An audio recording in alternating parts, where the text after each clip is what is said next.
Assalamualaikum warahmatullahi wabarakatuh. Perkenalkan, nama saya Genda Irawan SPD MPD. Saat ini saya tercatat sebagai mahasiswa PPJ dalam jabatan Angkatan 2 tahun 2023 program studi biologi di LPTK Universitas Jambi di Provinsi Jambi dengan NIM A2P223022 dengan nomor peserta PPJ 201500449382.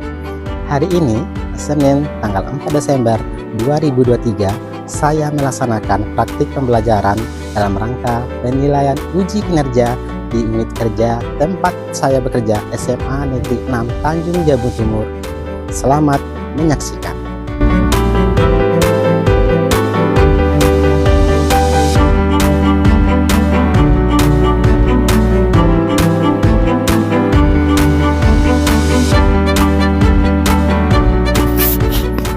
Selamat siang. Siang, Pak.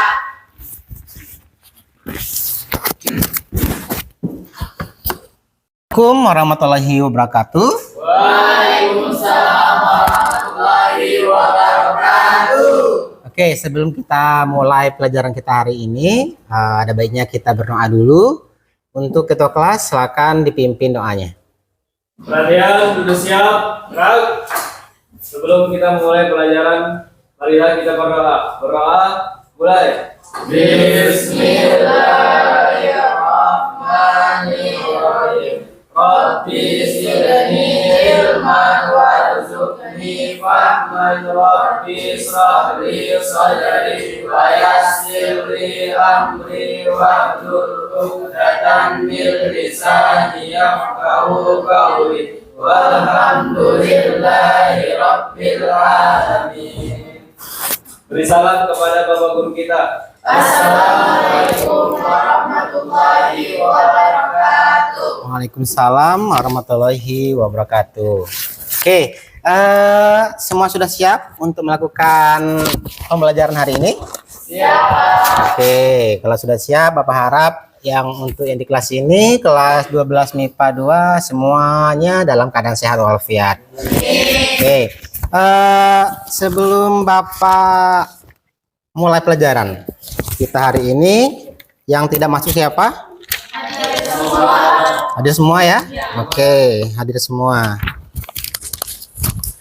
Nah, sebelum kita bahas materi kita hari ini, ada yang ingin Bapak tanyakan dulu dengan kalian semua.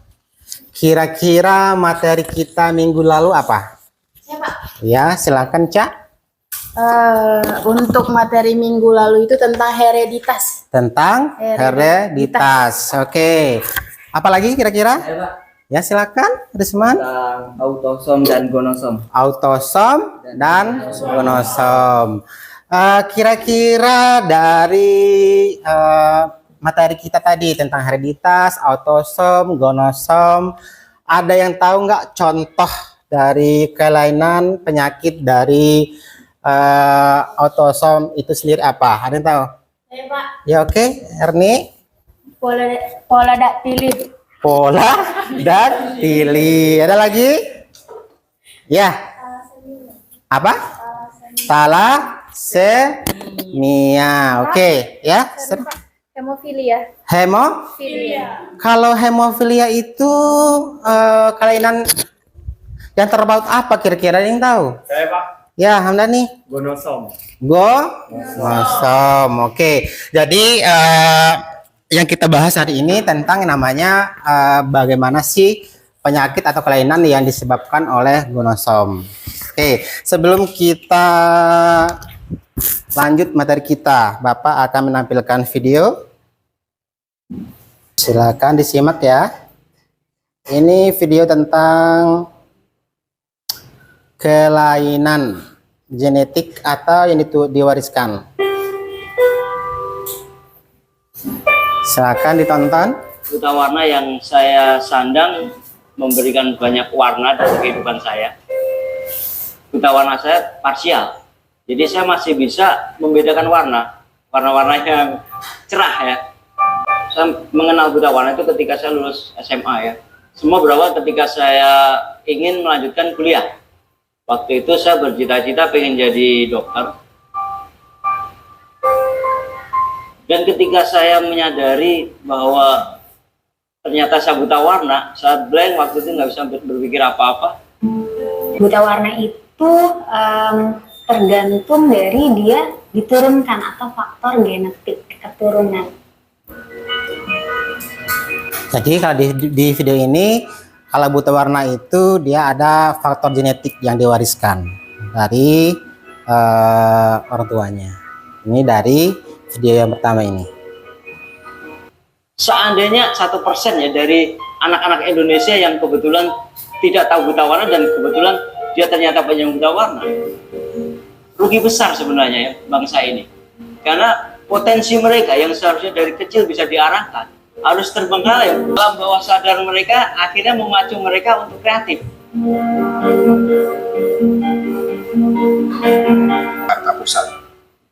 Dari situ bulan November baru saya berani cek. Waktu itu pandemi beberapa bulan kami tidak keluar rumah, ya. Akhirnya pada bulan ke-15 itu kami baru berani keluar dan ambil darah dan hasilnya memang ternyata dia faktor 8-nya kurang dari 1%, di mana itu masuk hemofilia berat gitu. Kini usia putranya sudah hampir 3 tahun, tepatnya 32 bulan. Video kedua menjelaskan tentang hemofilia karena anaknya terkena hemofilia dipengaruhi oleh sang ibu, karena sang ibu itu karir pembawa sifat atau suntikan yang berisi faktor 8 dari plasma darah. Tujuannya untuk mengganti kekurangan faktor pembekuan darah yang berkurang jumlahnya akibat hemofilia.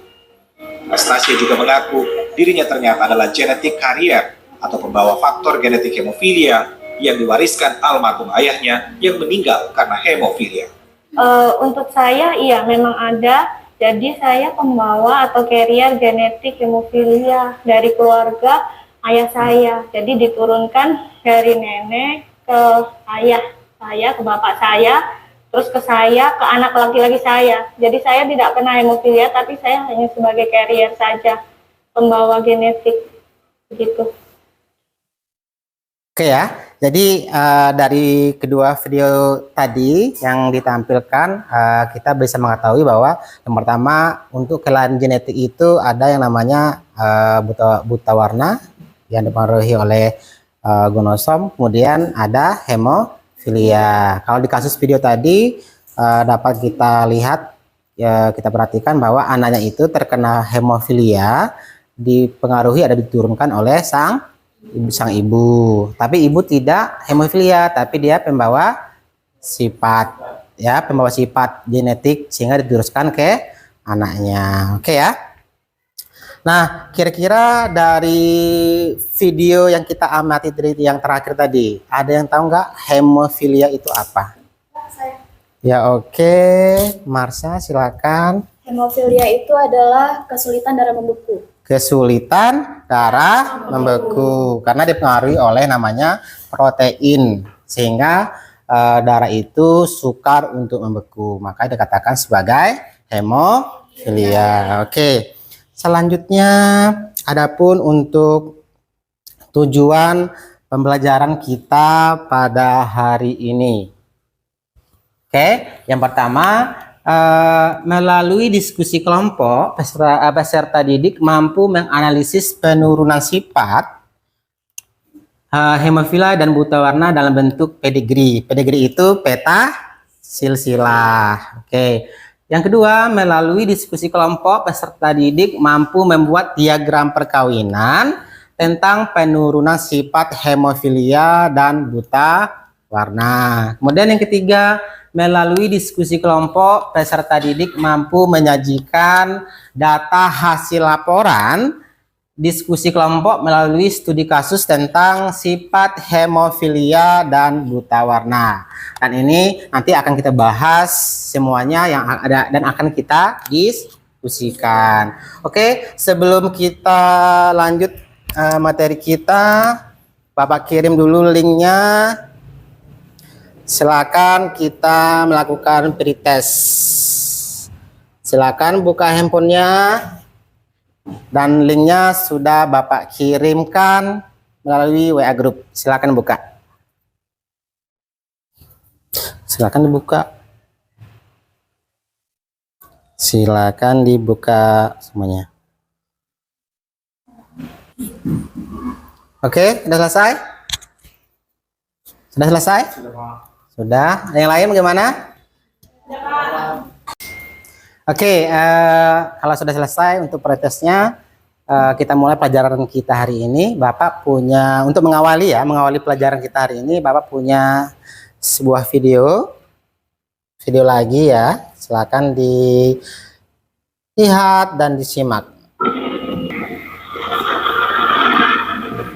Tiap tanggal 17 April ada yang berbeda di seluruh dunia dan mungkin sangat jarang diketahui oleh kita. Di hari spesial itu bagi saudara-saudara kita, yaitu para manusia khusus dari hemofilia, merayakan hari jadi di setiap tahunnya. Nah guys, tahukah kalian apa itu hemofilia? Hemofilia adalah suatu kelainan darah akibat kurangnya produksi salah satu faktor pembekuan darah dalam tubuh. Hemofilia berasal dari kata Yunani kuno yang terdiri dari dua kata, yaitu hema yang berarti darah dan filia yang berarti cinta dan kasih sayang. Hemofilia telah ditemukan sejak lama. Kata hemofilia pertama kali muncul pada sebuah tulisan yang ditulis oleh Hope di Universitas of Zurich pada tahun 1828. Nah guys, menurut ensiklopedia Britannica, istilah hemofilia pertama kali diperkenalkan oleh seorang dokter kebangsaan Jerman, Johann Lucas Conlin, pada tahun 1793 sampai dengan 1864. Hemofilia seringkali disebut dengan The Royal Disease atau penyakit kerajaan.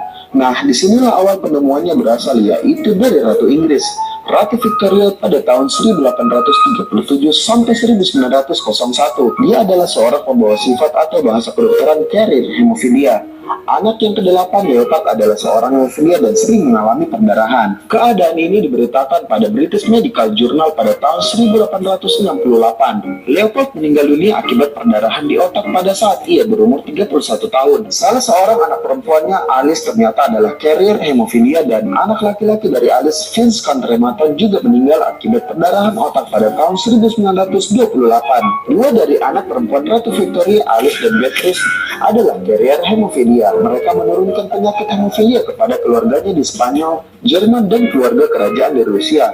Namun perlu diingat, penyakit ini tidak menular ya guys.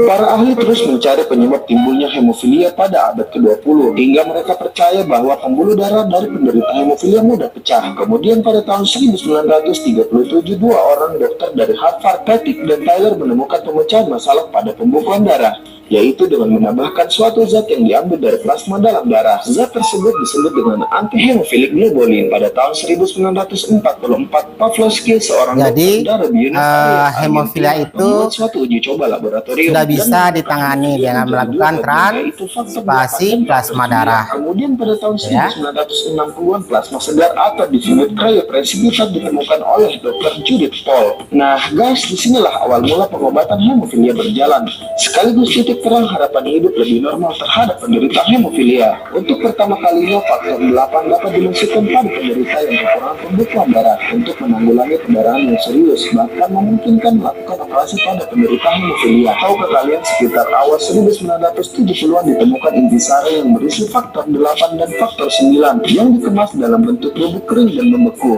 sehingga dapat disimpan di rumah atau digunakan sewaktu-waktu jika dibutuhkan. Nah guys, sebetulnya mereka bisa seperti manusia sama dengan kita, yang dapat melakukan perjalanan, bekerja, dan hidup normal. Oke, jadi dari video tadi kita sudah melihat sedikit tentang yang namanya apa sih itu yang namanya hemofilia. Nah, yang sekarang Pak tanyakan, hemofilia itu sebenarnya dari mana asalnya? Dari mana? Dari Ratu Inggris.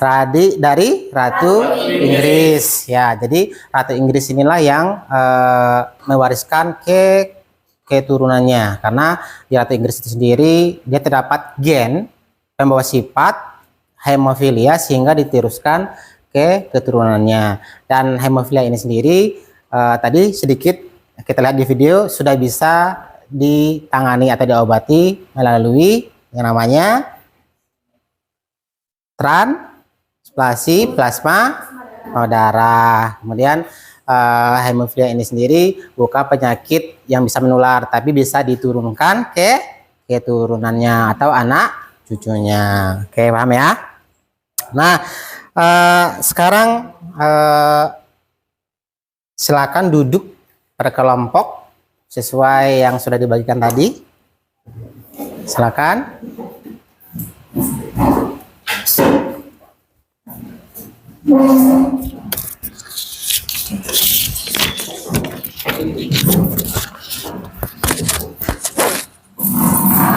Oke, Bapak akan membagikan LKPD dan kita akan diskusi tentang masalah yang kita lihat tadi di video tentang hemofilia dan buta warna. Bapak bagikan dulu LKPD-nya.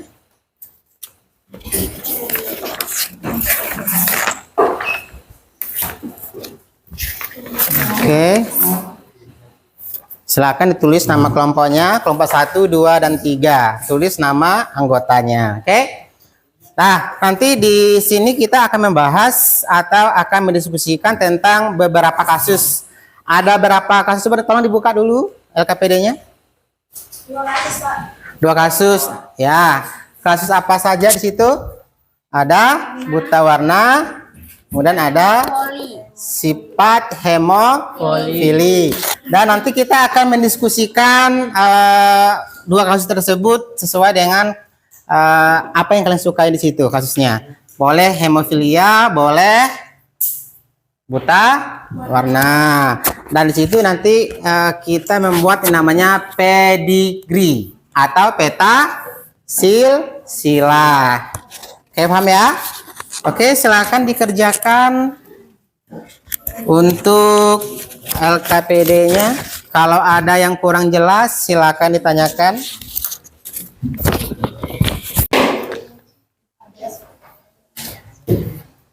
Oke ya, jadi kalian boleh kok nyari sumber lain.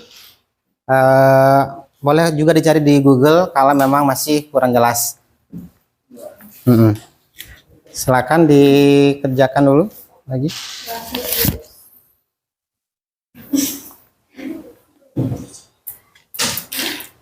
Boleh juga dibuka ini handphonenya. Silakan dibuka internetnya. Boleh cari kok tentang buta warna sama hemofilia. Silakan, boleh cari literaturnya, boleh kok di sana. Oke, silakan dikerjakan. Ada yang mau tanyakan nggak? Pak. Ya, Masya. Ini Masya mau nanya cara nanti buat persilangannya di sini gimana ya? Ya, jadi nanti kan ini kan ada laki-laki buta warna. Ini lambangnya seperti ini ya. Nah, baru bikin nanti lambang seperti apa, wanita normal seperti apa. Nanti kalau untuk penerusnya nanti kan ada berapa di sini? Ada 4. Enggak, 4. Nanti anaknya seperti apa. Kemudian nanti baru bikin persilangannya ya. Persilangan seperti ini. Kalau buta warna itu dia itu kan ambil kasus yang mana, buta warna atau hemofilia? Buta warna. Jadi kalau dia buta warna itu X, Y, B, Y untuk laki. Kemudian XS untuk perempuan. Diteruskan. Oke. Bisa ya? Silakan dikerjakan. Oke, ada yang mau tanyakan lagi? Saya, Pak. Hamdani. Jadi persilangan ini bagaimana, Pak? Untuk kasus hemofilia ya? Ya, Pak. Jadi untuk hemofilia nanti cari dulu pria normal itu dia X, H besar, Y. Kemudian untuk wanita karir X, H besar, X, H kecil. Ya, nanti disilangkan baru dapat hasilnya berapa. Oke ya? Paham? Paham, Pak.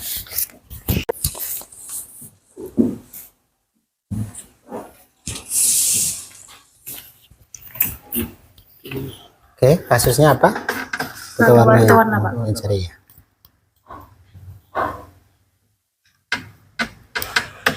Kalau ada yang bertanyakan silakan ya.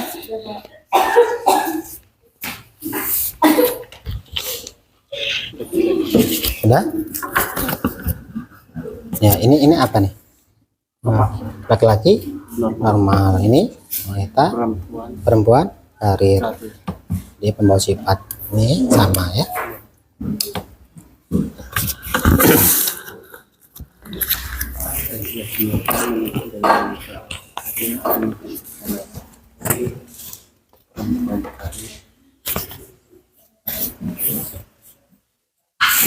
Bisa? Ya? Oke.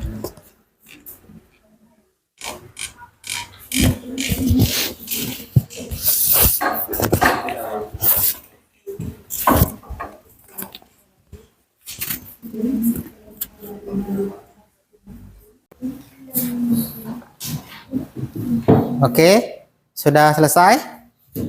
Sudah? Kelompok 3 sudah? Sudah. Oke, kalau sudah selesai kita presentasi dulu dari hasil yang kita bahas hari ini tentang namanya kasus 1 dan 2 hemofilia dan buta warna. Kelompok 1 kasus apa? Buta warna. 2? Hemofilia. Ketiga? Buta warna. Jadi ada 2 buta warna, 1 hemofilia.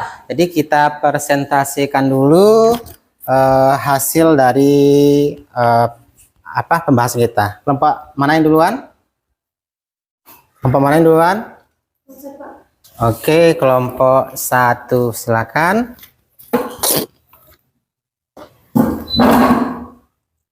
Sebelumnya, Assalamualaikum warahmatullahi wabarakatuh. Waalaikumsalam warahmatullahi wabarakatuh. Baiklah, di sini saya akan menjelaskan hasil diskusi kami dari kelompok 1 tentang kasus buta warna. Untuk pernikahan antara laki-laki buta warna dan perempuan normal itu menghasilkan ada 4 anak. Yang pertama itu anak pertama itu pria normal, dan anak kedua itu pria buta warna, dan yang ketiga itu adalah wanita normal, dan yang keempat adalah anak wanita normal carrier. Nah, untuk bagiannya itu yang pertama untuk P buta warna disilangkan dengan normal, yaitu XCBY disilangkan dengan XX, gametnya XCB, X, Y, X. Dan untuk hasil F1-nya itu adalah XY sama dengan laki-laki normal, XCBY sama dengan laki-laki buta warna, dan XX sama dengan perempuan normal, dan XCBX itu perempuan normal karir. Oke, terima kasih. Ada yang ingin disanggah? Izin bertanya. Ya, oke, bentar. Ya. Bertanya. Oke. Baik, kira-kira tuh berapa persen hasil yang didapat dari persilangan tersebut? Untuk hasil persilangan tersebut itu menghasilkan untuk XCBX itu menghasilkan 50%, dan untuk XY itu menghasilkan 50% juga. Oke, makasih. Oke. Ada lagi mau tanyakan? Tidak? Silakan kelas 1 tutup dulu. Oke, mungkin hanya itu yang dapat kami jelaskan di sini. Saya ucapkan terima kasih. Wassalamualaikum warahmatullahi wabarakatuh. Waalaikumsalam warahmatullahi wabarakatuh. Oke, kelompok 1 sudah selesai. Kelompok apa lagi mau? Silakan. Oke, kelompok 2 silakan. Sebelumnya, Assalamualaikum warahmatullahi wabarakatuh. Waalaikumsalam warahmatullahi wabarakatuh. Kami akan mempresentasikan hasil diskusi kami tentang kasus 2 yaitu hemofilia. Berdasarkan silsilah di atas, buatlah peta silsilahnya. Jika laki-laki normal menikah dengan wanita karir, maka akan menghasilkan 4 anak, yaitu anak pertama wanita karir, anak kedua laki-laki normal, anak ketiga laki-laki normal, dan anak keempat wanita karir. Bagian persilangannya: laki-laki normal XHY, wanita karir XH besar, XH kecil. Gametnya XH besar Y, XH besar, XH kecil. Maka X1-nya XH besar, XH kecil, perempuan karir, XH Y, laki-laki normal, XY, laki-laki normal, XH besar, XH kecil, perempuan karir. Oke.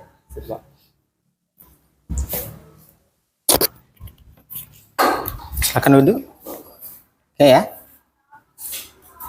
Ada lagi kelompok terakhir? Ya, oke, silakan.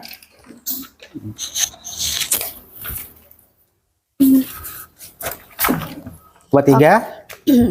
Silakan. Oke, Assalamualaikum warahmatullahi wabarakatuh. Waalaikumsalam warahmatullahi wabarakatuh. Baiklah, saya di sini akan mempresentasikan tentang kasus buta warna.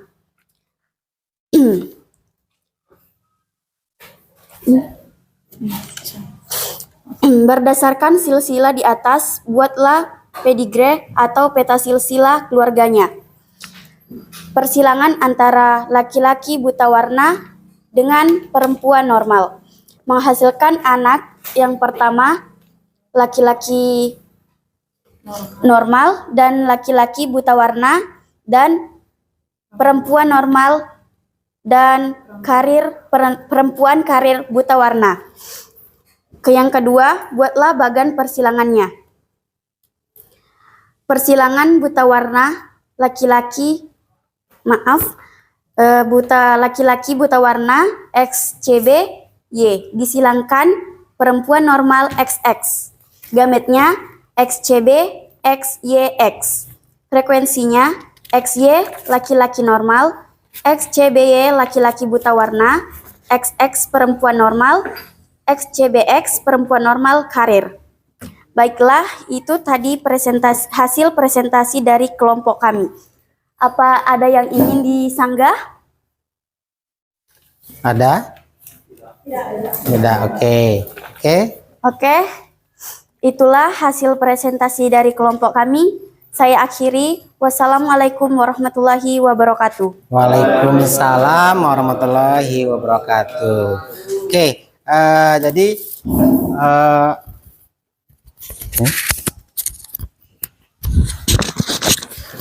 jadi untuk diskusi kita hari ini dapat kita ambil atau tarik dari permasalahan yang ada, bahwa kalau dalam persilangan buta warna dengan hemofilia itu hampir sama. Yang jelas kalau pada kasus 2 ini, pada perempuan itu dia pembawa sifat, dan laki-laki itu dia akan terkena yang namanya, ada cuma 2 pilihan.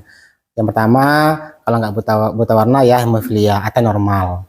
Kalau pada perempuan normal tapi dia pembawa sifat atau dikatakan sebagai carrier. Oke ya. Jadi dari pembahasan kita hari ini dapat kita ambil atau tarik dari permasalahan yang ada.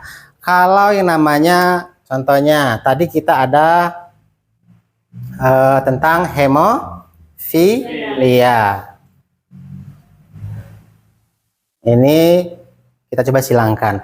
Kalau ini untuk laki-laki dia tuh gennya XY. Kalau hemofilia ya, dia itu bisa dikatakan dia H kecil. XH kecil. Kalau dia normal XH besar.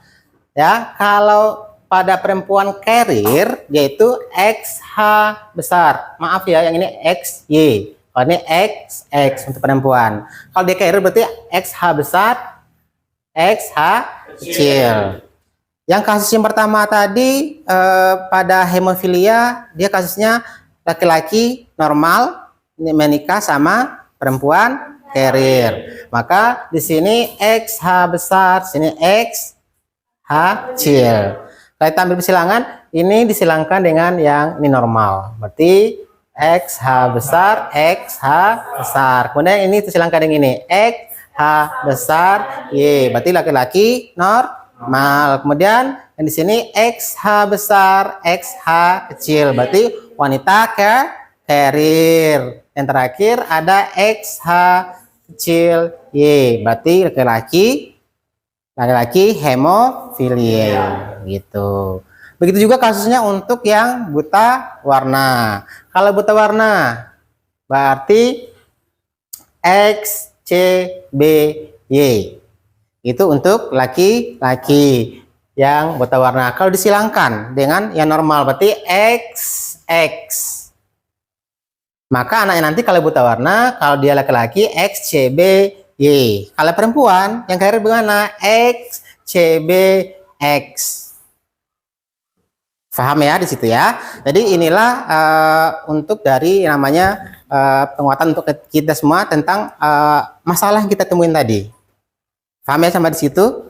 Oke, jadi dari permasalahan yang kita bahas hari ini, kira-kira ada yang bisa menarik kesimpulan nggak dari yang kita bahas tadi? Oke, silakan Ca. Jadi, dapat disimpulkan pada kasus hari ini, adapun buta warna ataupun hemofilia, bahwa yang bisa menurunkan atau mewariskan sifat buta warna atau hemofilia hanya dari wanita. Karena kalau pada pria tidak mungkin membawa sifat tersebut.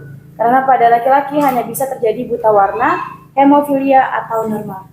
Ya, oke. Jadi dapat kita simpulkan bahwa kalau untuk sifat buta warna atau hemofilia ini penyakit hanya bisa terjadi pada laki-laki yang bisa terjadi. Kalau pada wanita itu dia hanya pembawa sifat, jadi dia normal, tapi dia pembawa sifat ke keturunannya. Jadi penerusnya nanti bisa saja nanti dia akan terkena buta warna atau hemofilia. Oke, paham sampai di situ? Oke, jadi dari hasil diskusi kita hari ini dari kelompok 1, kelompok 2, kelompok 3, Bapak perhatikan semuanya sudah memahami bagaimana kita membuat pedigree dari hemofilia dan buta warna. Beri aplaus untuk kita semua. Oke, sebelum kita akhiri pelajaran kita hari ini, Bapak akan melakukan evaluasi dulu, post test. Ya, sudah Bapak kirim linknya ke HP. Silakan dikerjakan post testnya.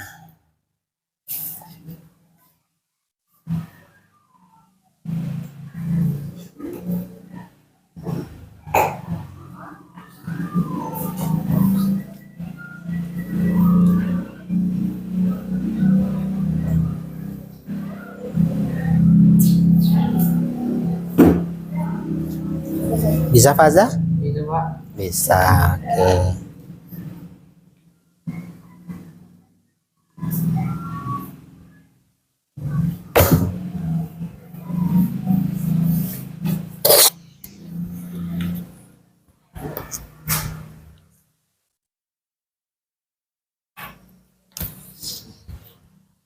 Silakan diisi.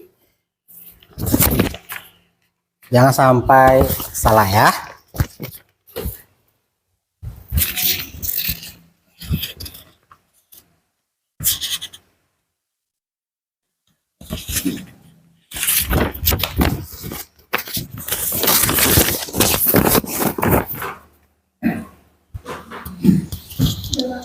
Sudah?